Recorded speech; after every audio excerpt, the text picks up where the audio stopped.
Hi, welcome to Mia World. Okay, so hari ni Mia nak kenalkan watak-watak for girls dulu. Okay, jom kita kenalkan. Mula-mula nama saya Mia. Yang lain-lain tu, jadi dia perkenalkan nama dia. Tak sabar ke kita nak kenal? Okay, jom kita kenal dia orang. Video ni untuk watak-watak. Korang jangan lupa tengok, okay.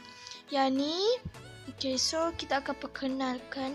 Mula-mula Mia sendiri. Kita orang semua sama umur. Okay.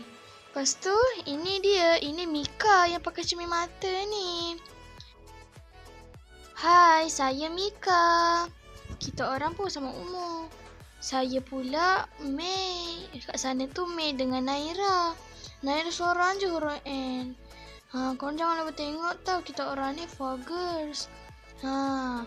Okay, hai, saya Mei. Yang ni pula Naira, dia seorang je yang huruf M. Kita orang semua huruf M.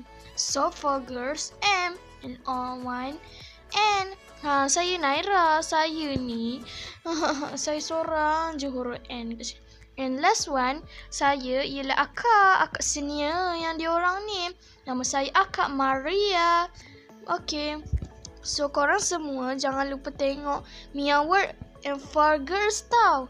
Okay, so itu sahaja. Bye. Jangan lupa subscribe. Kalau korang sokong Mia World, jangan lupa subscribe. Bye.